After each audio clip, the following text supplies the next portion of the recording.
الحمد للہ وکفا والصلاة والسلام علی عباده الذین اصطفى خصوصا علی افضلهم وخاتم النبیین محمد الامین وعلی آلہ وصحبہ اجمعین. اما بعد فقد قال اللہ تبارک وتعالی کما ورد فی سورة الحج: اعوذ باللہ من الشیطان الرجیم بسم اللہ الرحمن الرحیم. ان اللہ یدافع عن الذین آمنوا ان اللہ لا يحب كل خوان کفور. اذن للذین یقاتلون بانہم ظلموا وان اللہ علی نصرہم لقدیر.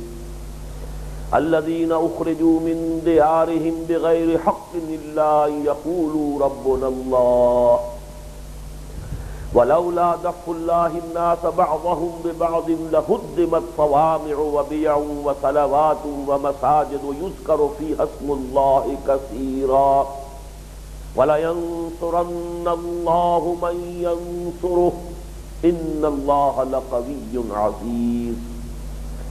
الذين إن مكناهم في الأرض أقاموا الصلاة وآتوا الزكاة وأمروا بالمعروف ونهوا عن المنكر ولله عاقبة الأمور.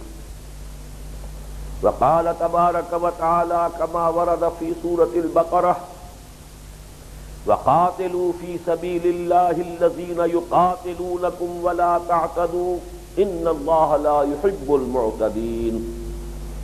وَاقْتُلُوهُمْ حَيْثُ ثَقِفْتُمُوهُمْ وَأَخْرِجُوهُمْ مِنْ حَيْثُ أَخْرَجُوكُمْ وَالْفِتْنَةُ أَشَدُّ مِنَ الْقَتْلِ وَلَا تُقَاتِلُوهُمْ عِنْدَ الْمَسْجِدِ الْحَرَامِ حَتَّى يُقَاتِلُوكُمْ فِيهِ فَإِنْ قَاتَلُوكُمْ فَاقْتُلُوهُمْ كَذَلِكَ جَزَاءُ الْكَافِرِينَ. فَإِنِ انْتَهَوْا فَإِنَّ اللَّهَ غَفُورٌ رَحِيمٌ. وَقَاتِلُوهُمْ حَتَّى لَا تَكُونَ فِتْنَةٌ وَيَكُونَ الدِّينُ لِلَّهِ فَإِنِ انْتَهَوْا فَلَا عُدْوَانَ إِلَّا عَلَى الظَّالِمِينَ. صدق اللہ العظیم. رب اشرح لي صدری ويسر لي أمری واحلل عقدة من لسانی يفقهوا قولی. اللهم ربنا ألهمنا رشدنا وأعذنا من شرور أنفسنا. اللهم أرنا الحق حقا وارزقنا اتباعه وأرنا الباطل باطلا وارزقنا اجتنابه. اللهم وفقنا لما تحب وترضى. اللهم وفقنا أن نجاهد في سبيلك بأموالنا وأنفسنا. اللهم ارزقنا شهادة في سبيلك آمین یا رب العالمین. ابھی جو آیات تلاوت کی گئی ہے یہ سورہ حج کی 4 آیات ہیں، آیت 38 سے آیت 41 تک، اور پھر سورہ بقرہ کی 4 آیات ہیں، آیت 190 سے آیت 193 تک. اور ان کے حوالے سے قرآن حکیم میں جو اذن قتال آیا اور اس کے کچھ عرصے کے بعد جو حکم قتال آیا جس سے کہ قتال فرض ہو گیا، جنگ واجب ہو گئی، ان دونوں کو فرق کو سمجھنا ہے. لیکن اس سے پہلے کہ میں اس موضوع پر گفتگو کروں، پچھلی نشست کا ایک قرض ہے جو مجھے ادا کرنا ہے. میں نے عرض کیا تھا کہ ان جنگوں کے بارے میں مغربی مصنفین اور مورخین اور مستشرقین کے پروپیگنڈے کے وجہ سے ہمارے ہاں بھی دانشوروں میں، علماء میں، فضلاء میں، مصنفین میں، سیرت نگاروں میں ایک معذرت خواہانہ انداز پیدا ہوا، اپولوجیٹک انداز پیدا ہوا، جس سے کہ یہ پورا منہج انقلاب جو ہے وہ آبسکیور ہو گیا، بات واضح نہیں ہو رہی. اس اعتبار سے میں نے عرض کیا تھا کہ یہ جو 18 مہینے ہیں ہجرت کے بعد سے لے کے غزوہ بدر تک، موسٹ پروفاؤنڈ، موسٹ ڈیسائسو، فیصلہ کن اور بڑے ہی نتیجہ خیز اس میں جو اقدام ہوئے، جو آپ نے جو بھی عملی طور پر پیش قدمی فرمائی، اس کو سمجھنا ضروری ہے. اور خاص طور پر ان جنگوں کے بارے میں کہ انیشیٹو حضور کی طرف سے تھا، یہ اقدام تھا، یہ چیلنج تھا. ہر انقلابی تحریک اور دعوت ایک خاص مرحلے کے بعد جب وہ یہ محسوس کرتی ہے کہ اب ہمارے پاس اتنی طاقت ہے کہ ہم ایک ہیڈ آن کولیجن جو ہے براہ راست تصادم اس نظام باطل کے ساتھ، اس ظالمانہ نظام کے ساتھ ٹکراؤ مول لینے کی پوزیشن میں آ گئے، تو وہ تو خود آگے بڑھ کر ٹکراؤ مول لیتی، اس لیے کہ مقصد تو اس کا ہے نظام کو بدلنا۔ جو نظام پری ایگزسٹ کر رہا ہے وہ تو اسٹیٹس کو چاہتا ہے، ہمیشہ وہ نظام، وہ بادشاہی کا نظام ہو، سرمایہ دارانہ نظام ہو، کوئی اور نظام ہو، جاگیرداری نظام ہو، جو بھی نظام قائم ہوتا ہے جن لوگوں کے مفادات اس سے وابستہ ہیں وہ اسٹیٹس کو چاہتے ہیں۔ لیکن جو لوگ نظام بدلنا چاہتے ہیں اصل میں تو جیسے کہ آپ کو معلوم ہے کہ جسے درخت اکھیڑنا ہے اسے کوشش کرنی پڑے گی، جھنجھوڑنا پڑے گا، اس کی جڑوں کو ہلانا پڑے گا۔ جو درخت اپنی جگہ پر قائم ہے اسے کیا ضرورت ہے کسی اقدام کی اور چیلنج کی؟ تو اصل میں چیلنج اور اقدام جو ہے وہ انقلابی دعوت یا انقلابی تحریک کی طرف سے ہوتا ہے۔ جب یہ بات سیرت نگاروں نے ہمارے نگاہوں سے اوجھل کر دی تو واقعہ یہ ہے کہ فلسفہ انقلاب، منہج انقلاب نبوی وہ نگاہوں سے اوجھل ہو گیا۔ اس ضمن میں ایک تحریر اب آپ کو سنا رہا ہوں۔ اللہ کا یہ شکر ہے کہ ہمارے جو راسخون فی العلم جن کو ہم کہیں گے علماء کرام، جدید دانشور ہمارے جو تھے وہ تو جو بھی حالات پیدا ہوئے اس سے متاثر ہوئے، اور اسی کے نتیجے میں جیسا کہ میں بیان کر چکا ہوں علامہ شبلی جیسی شخصیت بھی معذرت خواہانہ انداز اختیار کر گئے، لیکن یہ مولانا محمد ادریس کاندھلوی رحمۃ اللہ علیہ کی کتاب جو ہے سیرت مصطفیٰ صلی اللہ علیہ وسلم، اس کا ایک اقتباس سنا رہا ہوں۔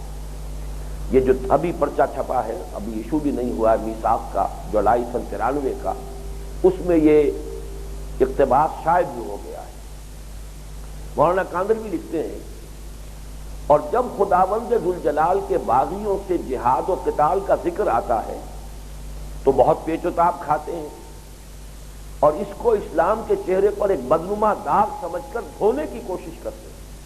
یہ رہا ہے اس دور کے اندر ہمارے مصنفین اور سیرت نگاروں کا طرز عمل، کہ جب خداوند ذوالجلال کے باغیوں سے جہاد و قتال کا ذکر آتا ہے تو بہت پیچ و تاب کھاتے ہیں اور اس کو اسلام کے چہرے پر ایک بدنما داغ سمجھ کر دھونے کی کوشش کرتے ہیں۔ یہ تو ممکن نہ ہوا کہ اعداء اللہ اور جہاد و قتال کی آیات و احادیث کا انکار کر سکے، اس لیے تعویل کی راہ اختیار کی کہ یہ غزوات و سرایا اعلاء کلمت اللہ، یعنی اللہ کا بول بالا کرنے اور آسمانی بادشاہت قائم کرنے اور قانون خداوندی کو علی الاعلان جاری کرنے کے لیے نہ تھے، بلکہ محض اپنی حفاظت اور جان بچانے اور دشمنوں کی مدافعت کے لیے۔ یہ ہے وہ انداز کہ جو اختیار کیا گیا۔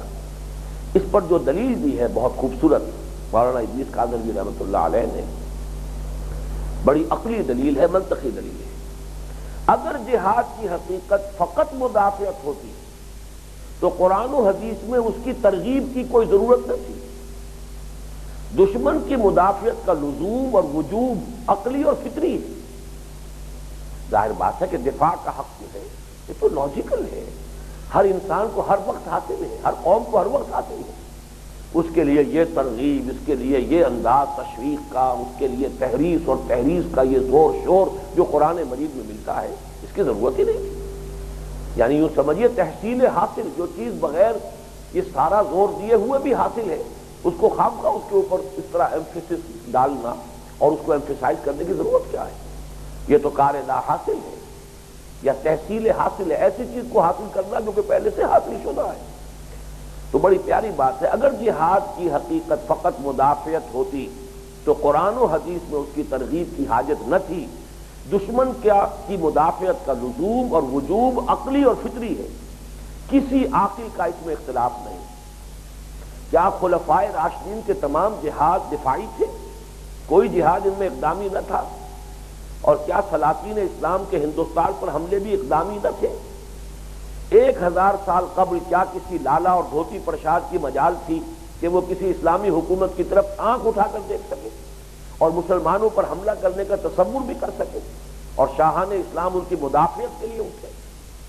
گویا کہ ایک لاجیکل اس میں جواب موجود ہے، ان اپولوجیٹک انداز اختیار کرنے والوں کے خلاف ایک ہسٹوریکل ہے۔ کیا ایران نے حملہ کیا تھا عالم اسلام پر؟ کہ حضرت عمر رضی اللہ تعالیٰ عنہ نے جو ہے اس کے اوپر پیش قدمی فرمائی اور آپ نے اقدام کیا. ایران نے تو کوئی آغاز نہیں کیا.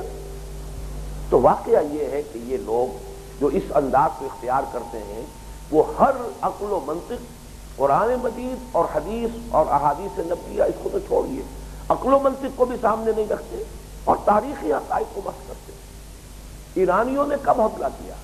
بلکہ رستم جو سپہ سالار افواج ایران تھا، اس نے تو جو وفد تھا جو آیا ہے گفتگو کرنے، اس سے یہی کہا تھا بھائی آپ لوگ کیوں حملہ آور ہو گئے ہم پر؟ پہلے بھی کبھی آپ لوگ آتے تھے، کچھ قبائلی ریڈز کرتے تھے، لوٹ مار کرتے تھے اور پھر چلے جاتے تھے کچھ لوٹ کر. اس مرتبہ آپ جانے کا، واپس جانے کا نام نہیں لے رہے. بات کیا ہوئی؟ تب انہیں بتایا گیا، حضرت سعد بن ابی وقاص سے اس وفد کے اندر، انا قد ارسلنا، پہلے ہم خود آیا کرتے تھے، اب ہم بھیجے گئے. وہی جو پچھلی نشست میں نے عرض کیا تھا کہ رسول و رسول اللہ ہے، ہم اللہ کے رسول ہیں. اللہ نے بھیجا محمد کو صلی اللہ علیہ وسلم، محمد نے بھیجا ہمیں. انا قد ارسلنا، وہ جو مصرع ہے کہ میں آیا نہیں لایا گیا ہوں، کہ ہم آئے نہیں بھیجے گئے. ہم تو اس وقت we are on a mission, on a divine mission. یہ تو ہمارا فرض منصب ہی ہے بحیثیت مسلمان. انا قد ارسلنا، ہم خود نہیں آئے، بھیجے گئے. لنخرج الناس، تاکہ لوگوں کو نکالیں، من ظلمات الجہالت الی نور الاسلام، جہالت اور جاہلیت کی تاریکیوں سے نکال کر نور ایمان اور نور اسلام میں لائیں.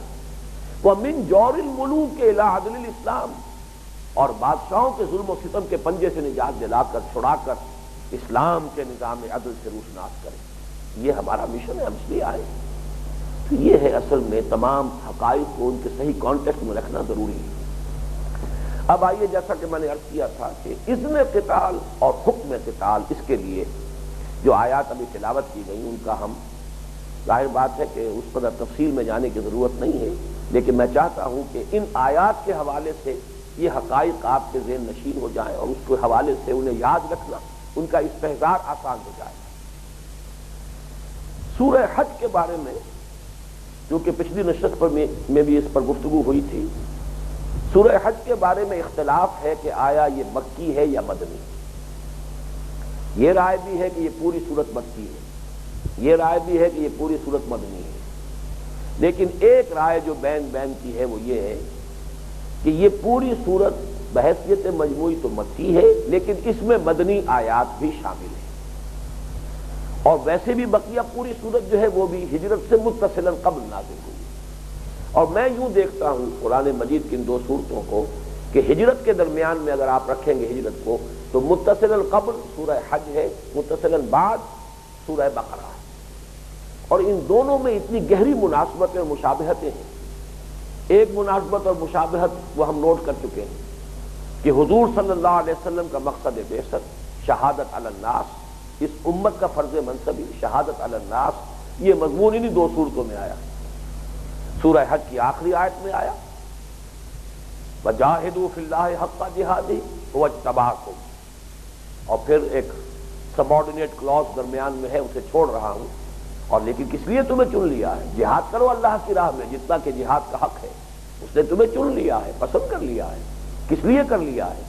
لِيَكُونَ الرَّسُولُ شَهِيدًا عَلَيْكُمْ وَتَكُونُوا شُهَدَاءَ عَلَى النَّاسِ، تاکہ رسول گواہ بنے تم پر اور تم گواہ بنو پوری نوع انسانی پر. رسول اتمام حجت کر دے تم پر، تم اتمام حجت کرو پوری نوع انسانی پر. وہی مضمون سورہ بقرہ میں آ گیا وَكَذَلِكَ جَعَلْنَاكُمْ أُمَّةً وَسَطًا لِتَكُونُوا شُهَدَاءَ عَلَى النَّاسِ وَيَكُونَ الرَّسُولُ عَلَيْكُمْ شَهِيدًا.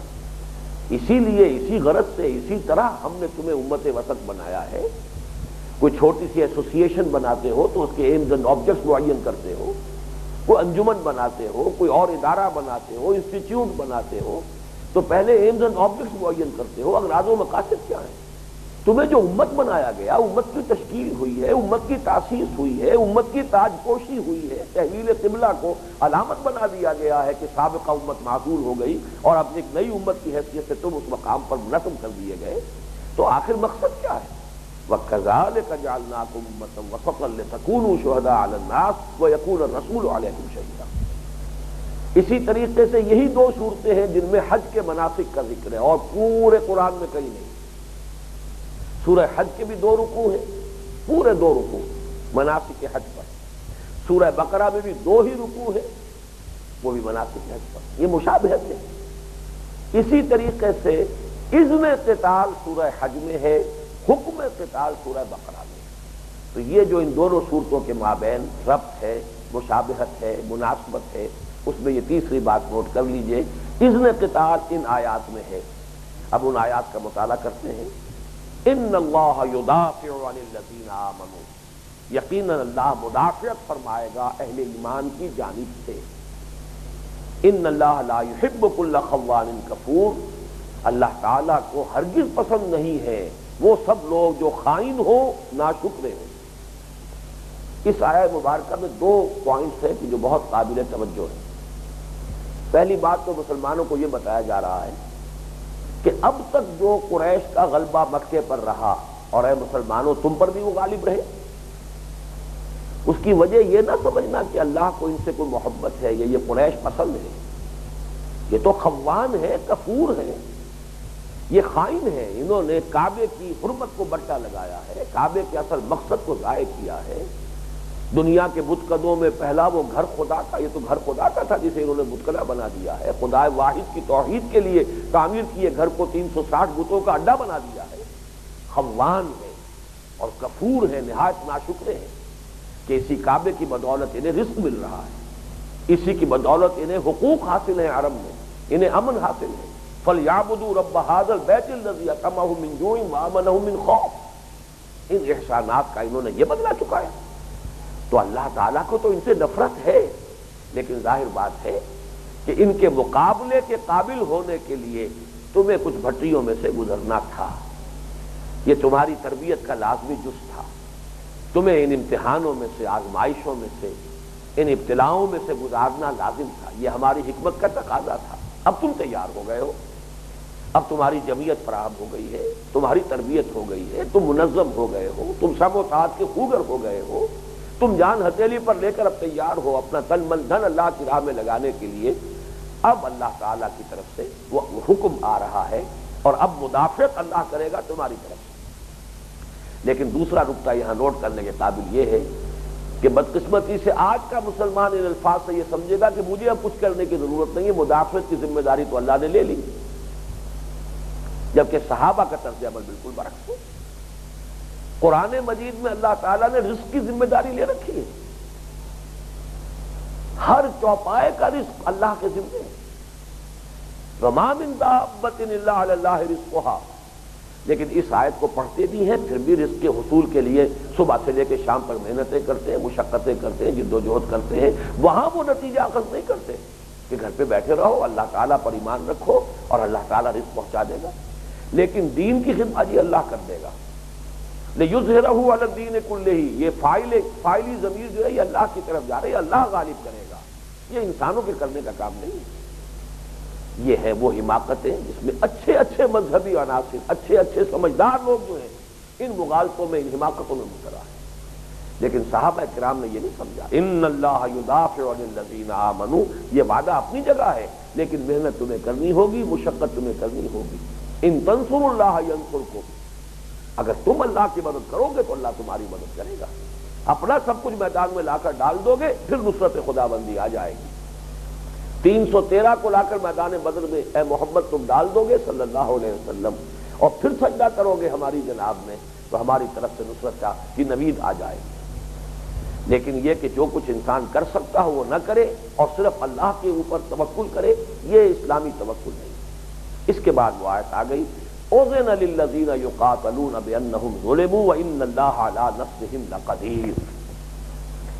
اس آیت کے بارے میں نوٹ کر لیجئے کہ اس کی قرأت کے بارے میں بھی 2 آراء ہیں، اس کے زمانہ نزول کے بارے میں بھی 2 آراء ہیں، اور وہ دونوں آپس میں کورسپونڈ کرتے ہیں۔ ایک قرأت اس کی کورسپونڈنگ جو ہے وہ زمانہ نزول کی روایت دوسری ہو جائے گی، دوسری قرأت جو ہے وہ زمانہ نزول کی دوسری رائے کے ساتھ مطابقت رکھتی ہے۔ یہ جو ہم قرآن مجید پڑھتے ہیں یہ امام قاسم کی روایت حفص ہے، جس کے کہ ہم سب لوگ ہندو پاکستان کے لوگ جو ہیں بالعموم اسی سے واقف ہیں۔ اس میں یہ مجہول کے صیغے ہیں دونوں، اذن للذین یقاتلون، اذن ماضی مجہول، یقاتلون مضارع مجہول، اجازت دے دی گئی ان لوگوں کو جن پر قتال ٹھوسا جا رہا ہے، جن پر جنگ مسلط کی جا رہی ہے، بِأَنَّهُمْ ظُلِمُوا، اس لیے کہ ان پر ظلم ہوا ہے، ان پر زیادتی ہوئی ہے۔ وَإِنَّ اللَّهَ عَلَىٰ نَصْرِهِمْ لَقَدِيرٌ، اور یقیناً اللہ تعالیٰ ان کی نصرت پر قادر ہے۔ اللہ تعالیٰ کی نصرت کا وعدہ ہے، اللہ نصرت دے گا۔ اور اب اجازت، تمہارے ہاتھ بندھے ہوئے تھے، تمہیں روکا گیا تھا، کفوا ایدیکم، اپنے ہاتھ بندھے رکھو، چاہے تمہارے جسم کے ٹکڑے کر دیے جائیں، تم جوابی کارروائی نہیں کرو گے، لیکن اب تمہارے ہاتھ کھولے جا رہے ہیں۔ اگر یہی قرات ہو، اور میں اسی کو سمجھتا ہوں کہ صحیح تر قرات یہی ہے، اذن للذین یقاتلون بانہم ظلموا، تو اس کا زمانہ نزول صحیح معین ہوتا ہے اثناء سفر ہجرت میں، جبکہ حضور جا رہے تھے مدینے کی طرف، اس وقت یہ آیت نازل ہوئی۔ گویا کہ مسلمانوں، یہ ہجرت در حقیقت اب یہ ہے، یوں سمجھیے کہ ٹرننگ پوائنٹ ہے، جو تمہاری سعی اور جہد تھی، جو تمہاری تحریک تھی، جو تمہاری جد و جہد تھی، اس میں ٹرننگ پوائنٹ کہ اب پیسو ریزسٹنس کا دور ختم ہوا اور ایکٹیو ریزسٹنس کے دور کا آغاز ہو گیا۔ آج سے تمہیں اجازت دی جا رہی ہے، تمہارے ہاتھ کھول دیے گئے، تمہیں روکا گیا تھا، اب تمہیں اجازت دی جا رہی ہے۔ اذن للذین یقاتلون، اور یہ ایک فرمان جیسا ہوتا ہے، شاہی فرمان، یہ وہ انداز، اجازت دی گئی۔ اذن للذین یقاتلون بانہم ظلموا، یقاتلون کیوں کہا؟ اس لیے کہ مکے والوں کی طرف سے جو پرسیکیوشن ہوتی رہی تھی، انہوں نے مسلمانوں کو شہید بھی کیا تھا، انہوں نے مسلمانوں کے گھروں سے نکلنے پر مجبور کیا تھا، اس اعتبار سے وہ کام گویا کہ ان کی طرف سے تو پہلے سے ہو رہا تھا، یونیلیٹرل وار تو پہلے سے جاری تھی، لیکن اب وہ بائی لیٹرل ہوگی، اب تمہارے بھی ہاتھ کھول دیے گئے ہیں، دو طرفہ جنگ ہوگی۔ پہلے ایک یہ تھا کہ ایک طرف سے تشدد ہو رہا ہے، تعذیب ہو رہی ہے، یہاں تک کہ شہید کر رہے ہیں اہل ایمان کو، لیکن تمہیں حکم نہیں تھا، اجازت نہیں تھی ہاتھ اٹھانے کی۔ الذین اخرجوا من دیارہم، وہ لوگ کہ جو نکال دیے گئے اپنے گھروں سے، بغیر حق، ناحق، یعنی ان کا کوئی جرم نہیں، انہوں نے کسی کو کوئی نقصان نہیں پہنچایا، انہوں نے کسی کی جان پر، مال پر، عزت پر، آبرو پر کوئی ہاتھ نہیں اٹھایا، بغیر حق الا ان یقولوا ربنا اللہ، سوائے اس کے کہ ان کا جرم بس ہے تو یہ کہ انہوں نے کہا کہ ہمارا رب اللہ ہے، توحید کے قائل ہو گئے، توحید کا اعلان کر رہے ہیں، اس کے سوا ان کا کوئی جرم نہیں۔ یہ گویا کہ جو مکے والوں کی طرف سے تشدد اور پرسیکیوشن ہے، اس کی شناعت کو نمایاں کیا جا رہا ہے، ناحق، بغیر کسی جواز کے، بغیر کسی جرم کے، جو ظلم اور تعدی ان پر روا رکھی گئی ہے مسلمانوں پر، اب اس کا نتیجہ یہ ہے کہ آج ان کے بھی ہاتھ کھول دیے گئے۔ وَلَوْلَا دَفْعُ اللَّهِ النَّاسَ بَعْضَهُمْ، اچھا نوٹ کر لیجیے، دوسری قرات جو ہے وہ دونوں جو افعال ہیں یہ وہ معروف کی شکل میں، أَذِنَ لِلَّذِينَ يُقَاتِلُونَ بِأَنَّهُمْ ظُلِمُوا، اجازت ہے، اللہ نے اجازت دی ہے ان لوگوں کو جو قتال کر رہے ہیں، اس لیے کہ ان پر ظلم کیا گیا۔ اس اعتبار سے معلوم ہوتا ہے کہ یہ آیت جو ہے چند مہینے بعد نازل ہوئی ہے، جبکہ غزوات کا سلسلہ حضور کی طرف سے شروع ہو چکا تھا۔ یہ بالکل اسی درجے کی چیز ہے کہ جیسے حضور صلی اللہ علیہ وسلم نے حکم دیا کہ بیت المقدس کی طرف رخ کرو، اور اللہ نے اس کو اون کیا، وما جعلنا القبلۃ التي كنت عليها، وہ قبلہ کہ جس پر آپ تھے ہم نے ہی بنایا تھا اور ہم نے ہی ٹھہرایا تھا، اور اس لیے ٹھہرایا تھا، اس کی حکمت یہ تھی، یہ گزشتہ نشست میں ہم اس کا مطالعہ کر چکے ہیں۔ اسی طریقے سے اے محمد صلی اللہ علیہ وسلم، اے مسلمانوں، تم نے جو جنگ کا آغاز کر دیا ہے، تم نے جو اقدام کر دیا ہے، یہ صحیح ہے، ہماری طرف سے اذن ہے، ہم تمہارے اس اقدام کی توثیق کر رہے ہیں۔ یہ گویا کہ ایک اقدام کی توثیق ہوگی۔ اس اعتبار سے یہ آیت جو ہے میرے نزدیک، پھر جو 6 مہینے تھے حضور کے ابتدائی، جس میں کہ آپ نے ابھی کوئی اقدام نہیں کیا تھا، اس کے ختم ہوتے ہی یہ آیت مبارکہ جو ہے وہ نازل ہوئی ہے۔ یہ 2 آراء موجود ہیں اس کے نزول کے ضمن میں، شان نزول اور وقت نزول کے ضمن میں، اور دونوں کے ساتھ دونوں قراتیں جو ہیں وہ کورسپونڈ کر رہی ہیں، لیکن جیسا کہ میں نے عرض کیا، مجھے وہ پہلی ہی رائے اور یہی روایت حفص جو ہے وہی زیادہ صحیح معلوم ہوتی ہے کہ یہ اثناء سفر ہجرت میں یہ آیات نازل ہوئی ہیں۔ آگے بھی چل کر ایک بات اس کے حق میں آئے گی کہ اس میں مینیفیسٹو دیا جا رہا ہے محمد الرسول اللہ صلی اللہ علیہ وسلم کا۔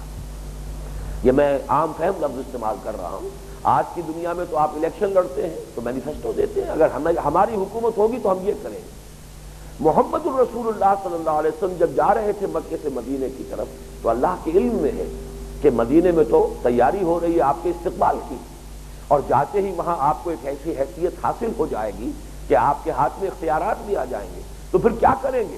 الذین ان مکناہم فی الارض اقاموا الصلاۃ وآتوا الزکاۃ وامروا بالمعروف ونہوا عن المنکر، یہ 4 نکاتی مینیفیسٹو ہے محمد الرسول اللہ صلی اللہ علیہ وسلم کا کہ اگر ہم انہیں زمین میں تمکن عطا کر دیں گے تو وہ یہ 4 کام کریں گے۔ تو میرے نزدیک یہ اس اعتبار سے بہت صحیح محسوس ہوتا ہے کہ جب کہ حضور تشریف لے جا رہے تھے مکے سے مدینے کی طرف اس وقت یہ آیات نازل ہوئی۔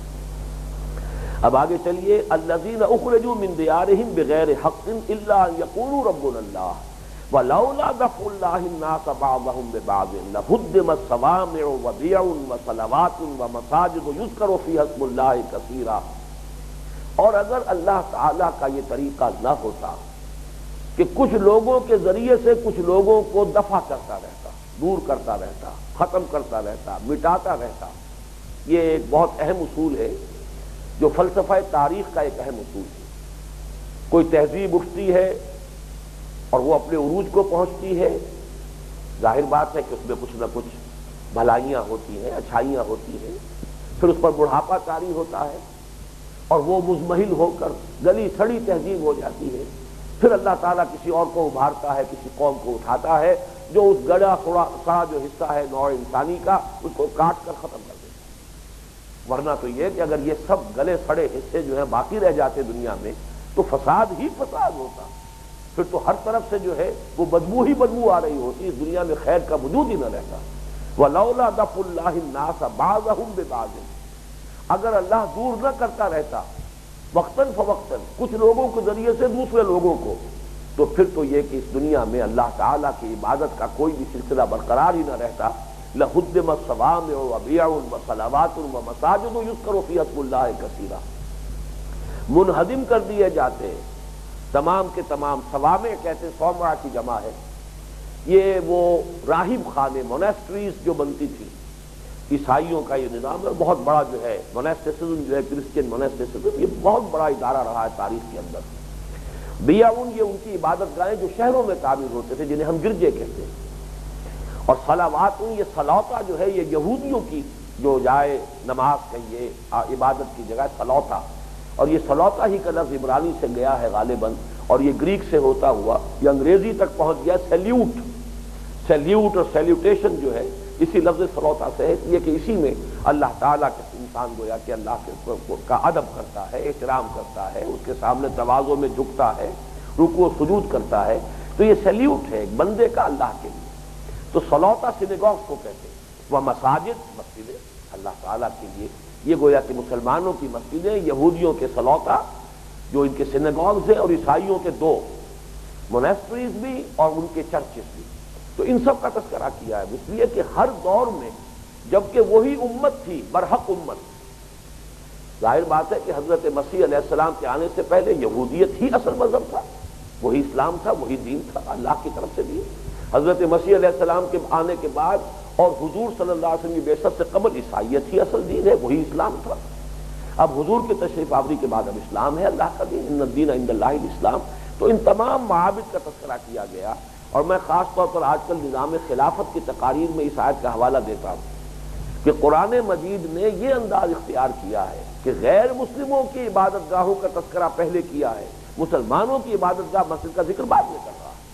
تو نظام خلافت میں غیر مسلموں کی عبادت گاہوں کی حفاظت مسجدوں سے بھی بڑھ کر کی جائے۔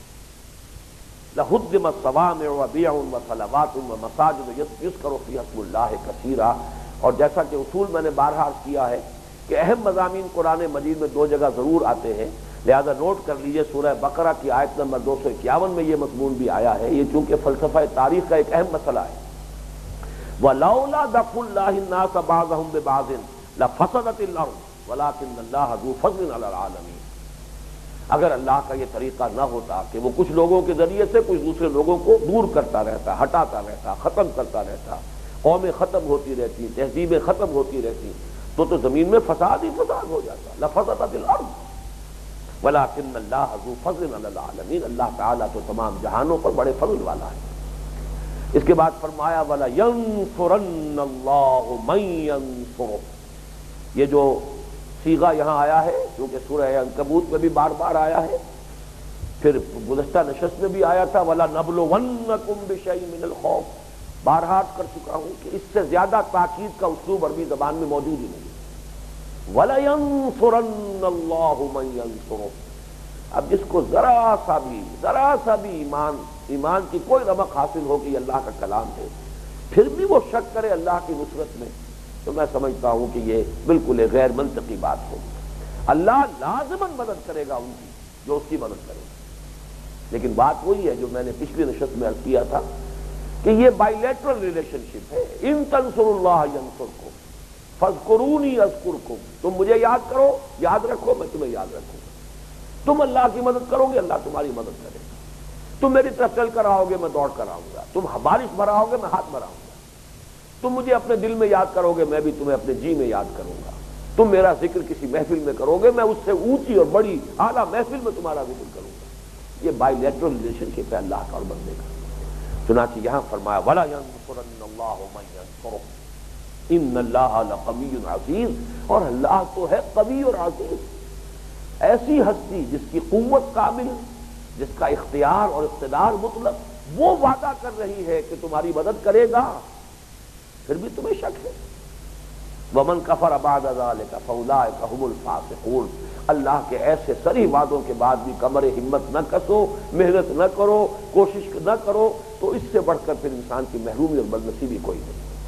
اس کے بعد وہ آیت آگے جسے میں نے عرض کیا کہ یہ گویا کہ مینیفیسٹو تھا محمد الرسول اللہ صلی اللہ علیہ وسلم کا، الذین ان مکناہم فی الارض، اس لیے کہ اب تمکن حاصل ہونے والا تھا مدینہ منورہ میں، جا رہے ہیں حضور صلی اللہ علیہ وسلم، اور وہاں کئی دن سے لوگ بے تاب ہیں اور استقبال کی تیاریاں ہوئی ہیں، لوگ انتظار کر کر کے شام کو چلے جاتے ہیں، لیکن یہ کہ اب جاتے ہی وہاں پر حضور صلی اللہ علیہ وسلم نے پھر جو نظام قائم کیا ہے، اس کے 4 اصول کیا ہیں، وہ لوگ کہ جنہیں ہم زمین میں تمکن عطا کریں گے تو اقاموا الصلاۃ، وہ نماز قائم کریں گے، وآتوا الزکاۃ، زکوٰۃ ادا کریں گے، زکوٰۃ کا نظام قائم کریں گے، وامروا بالمعروف، نیکی کا حکم دیں گے، بھلائی کا نافذ کریں گے، ونہوا عن المنکر، اور بدی سے برائیوں سے روکیں گے، وللہ عاقبۃ الامور، اور تمام معاملات کا جو آخری انجام ہے وہ تو اللہ ہی کے ہاتھ میں، تمام معاملات کو بالآخر اللہ ہی کی حضور میں حاضر ہونا ہے اور وہی فیصلے ہوں گے۔ اب آئیے حکم قتال کے لیے، یہ حسن اتفاق ہے کہ 4 ہی آیات جو میں نے تلاوت کی ہیں یہ سورہ بقرہ کی، یہ پہلا حکم ہے، آیت 190 سے 195 تک ہے، ویسے یہ 6 آیات ہیں، لیکن میں نے وقت کی کمی چونکہ پیش نظر تھی تو ان میں سے صرف 4 آیات یہاں لی ہیں، اور یہ پہلا حکم ہے حکم قتال۔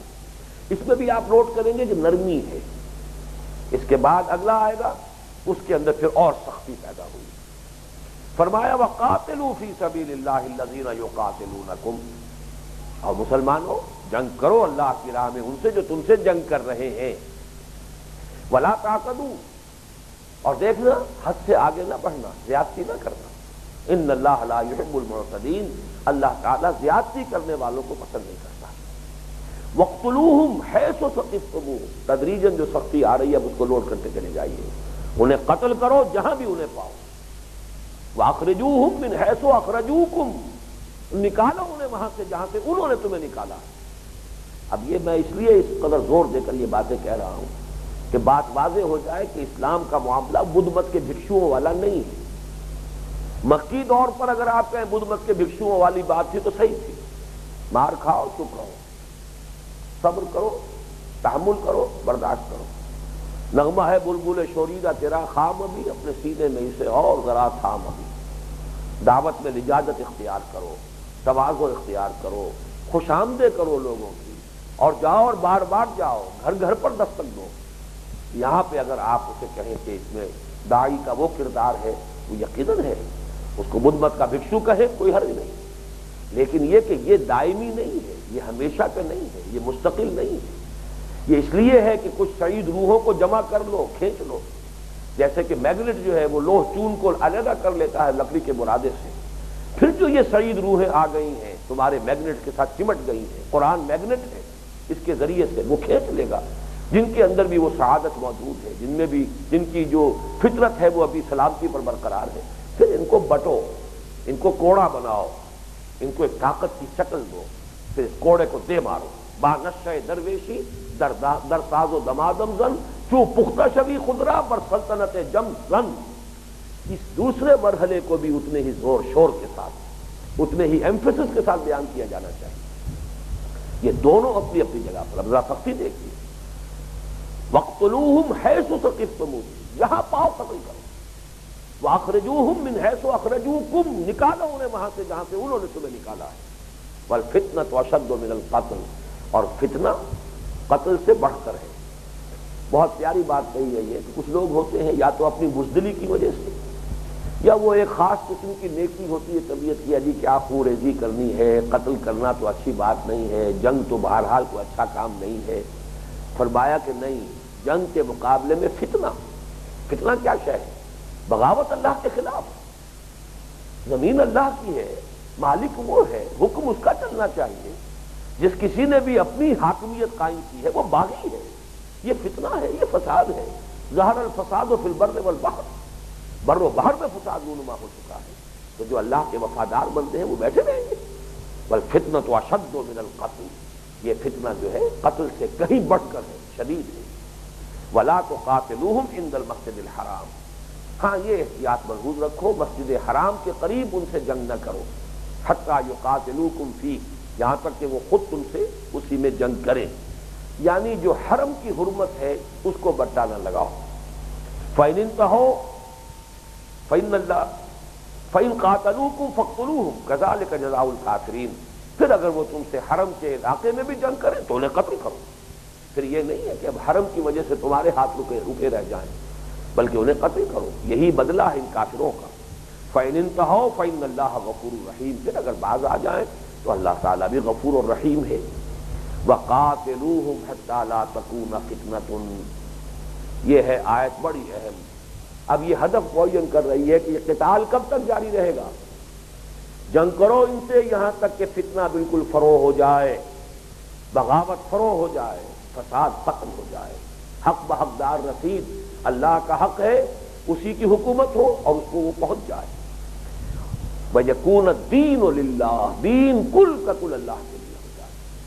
یہی آیت پھر دہرا کر آئی ہے سورہ انفال میں، غزوہ بدر کے بعد، وہاں کل کا لفظ اضافہ ہو گیا جو میں نے ترجمے میں یہاں بھی بیان کر دیا، وہاں وہ باقاعدہ جلی طور پر معین طور پر وہ لفظ بھی آ گیا ہے، وَقَاتِلُوهُمْ حَتَّى لَا تَكُونَ فِتْنَةٌ وَيَكُونَ الدِّينُ كُلُّهُ لِلَّهِ، ان سے جنگ جاری رکھو یہاں تک کہ فتنہ بالکل فروغ ہو جائے اور دین کل کا کل صرف اللہ کا ہو، کوئی اس کے اندر کسی کی شرکت نہ رہ جائے، کوئی کسی کا شرک نہ ہو۔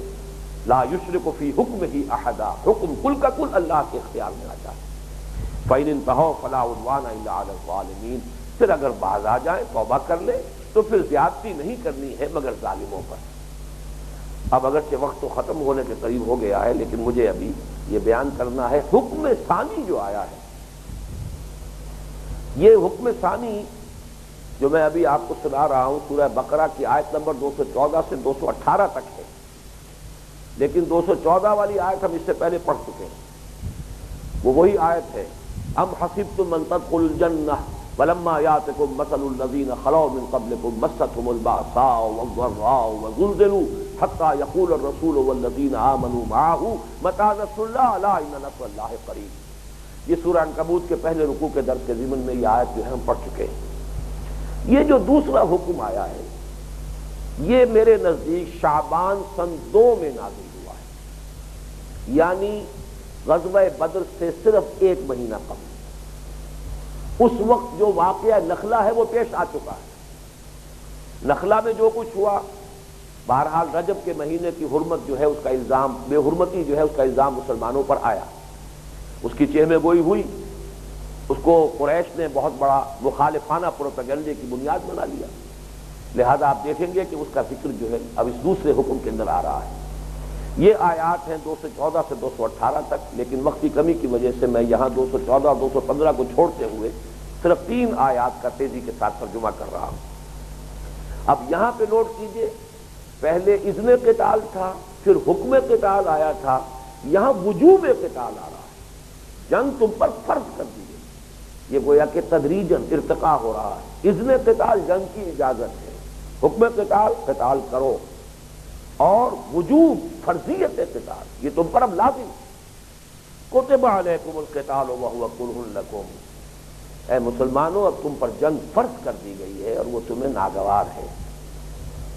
دو آیتیں میں بعد میں آپ کو اس ناگواری کا جو ذکر قرآن مجید میں سورہ محمد میں بھی آیا ہے صلی اللہ علیہ وسلم اور سورہ نساء میں بھی آیا ہے، وہ میں بعد میں عرض کروں گا۔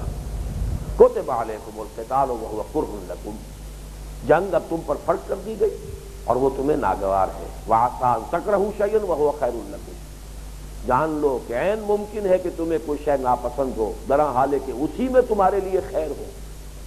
وعسیٰ ان تحبوا شیئا وہو شر لکم، اور اسی طرح عین ممکن ہے کہ تم کسی شے کو پسند کرو، درا حال ہے کہ اس میں تمہارے لیے شر ہو۔ واللہ یعلم وانتم لا تعلمون، اور اللہ جانتا ہے تم نہیں جانتے۔ یسألونک عن الشہر الحرام قتال فیہ، اے نبی یہ پوچھ رہے ہیں آپ سے کہ یہ محترم مہینے میں جنگ کیسی ہے، یعنی یہ جو ان کا مخالفانہ پروپیگنڈا تھا کہ واقعہ نخلا جو ہے اس میں تو حرمت کو بٹا لگ گیا، ماہ رجب تو یہ تو حرام مہینوں میں سے تھا، مسلمانوں نے اقدام کیا، اس پر مخالفانہ پروپیگنڈے کا طوفان کھڑا ہو گیا، اس کا حوالہ یسألونک عن الشہر الحرام قتال فیہ، یہ محترم مہینے میں اشہر حرم میں جنگ کے بارے میں سوال کر رہے ہیں۔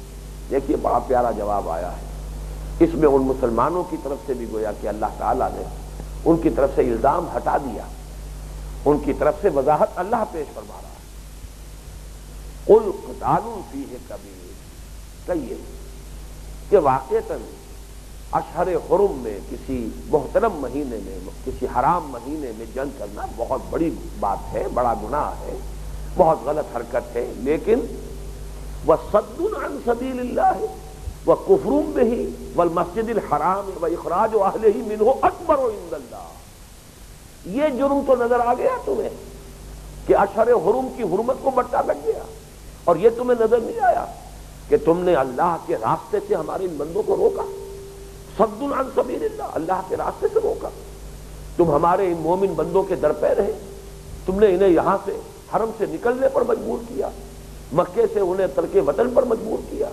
صد عن سبیل اللہ وکفر بہ، اللہ کا کفر کرنا، والمسجد الحرام، مسجد حرام سے لوگوں کو نکال دینا۔ یہ کون تھے مہاجرین؟ مکے کے رہنے والے تھے، یہ تو حرم کے رہنے والے، حرم ہی کے جو باشندے تھے، یہاں سے ان کو نکال دیا، وہ نظر نہیں آیا۔ وَإِخْرَاجُ أَهْلِهِ مِنْهُ، حرم والوں کو اس سے نکال باہر کرنا، اکبر عند اللہ، یہ چیزیں اللہ کے نزدیک کہیں زیادہ بڑی ہیں، یعنی سینس آف پروپورشن ہونا چاہیے۔ یقیناً ایک غلط بات ہو گئی ہے، یقیناً ایک کوتاہی ہو گئی ہے، رجب کے مہینے میں اقدام ہو گیا ہے، یہ ٹھیک ہے، لیکن ذرا سوچو اس کے مقابلے میں تمہارا جو پلڑا ہے اس میں کیسے کیسے جرائم ہے۔ وصد عن سبیل اللہ وکفر بہ والمسجد الحرام واخراج اہلہ منہ اکبر عند اللہ والفتنۃ اکبر من القتل، اور فتنہ جو ہے قتل سے بڑھ کر، یہ پہلے بھی آ چکا ہے، والفتنۃ اشد من القتل، یہاں اکبر من القتل کہا ہے۔ ولا یزالون یقاتلونکم حتی یردوکم عن دینکم ان استطاعوا، اور اے مسلمانوں یہ لوگ تو اپنا پورا زور لگاتے رہیں گے، تم سے جنگ کرتے رہیں گے، یہاں تک کہ اگر ان کے بس میں ہو، ان کے لیے ممکن ہو، ان کو استطاعت حاصل ہو تو تمہیں تمہارے دین سے مرتد کر کے لوٹا کر واپس لے جائیں۔ وَمَنْ يَرْتَدِدْ مِنْكُمْ عَنْ دِينِهِ، لیکن سن لو کان کھول کر، جو کوئی بھی تم میں سے واپس پھر گیا اپنے دین سے، جس نے بھی پسپائی اختیار کی، جس نے بھی ارتداد کا راستہ اختیار کیا، فَيَمُتْ، اور پھر وہ مر گیا، وَهُوَ كَافِرٌ، اسی حالت میں کہ وہ کفر میں تھا، فَأُولَٰئِكَ حَبِطَتْ أَعْمَالُهُمْ فِي الدُّنْيَا وَالْآخِرَةِ، تو یہ وہ لوگ ہوں گے جن کے تمام اعمال دنیا اور آخرت میں ضائع ہو گئے، اب تک کا کیا کرایا، ساری قربانیاں، ساری محنتیں سب گئیں۔ وَأُولَٰئِكَ أَصْحَابُ النَّارِ هُمْ فِيهَا خَالِدُونَ، اور یہ پھر آگ والے ہوں گے اور اس میں ہمیشہ ہمیشہ رہنے والے ہوں گے۔ إِنَّ الَّذِينَ آمَنُوا وَالَّذِينَ هَاجَرُوا وَجَاهَدُوا فِي سَبِيلِ اللَّهِ أُولَٰئِكَ يَرْجُونَ رَحْمَتَ اللَّهِ، یقیناً وہ لوگ جو ایمان لائے، جنہوں نے ہجرت کی اور جو جہاد کر رہے ہیں اللہ کی راہ میں، یہی ہیں وہ جو رحمت خداوندی کے امیدوار ہیں۔ واللہ غفور الرحیم، اللہ غفور الرحیم ہے۔ اللہم ربنا اجعلنا منہم، اللہ تعالی ہمیں بھی ان لوگوں میں شامل کرے۔ بارک اللہ لی ولکم فی القرآن العظیم ونفعنی وإیاکم بالآیات والذکر الحکیم۔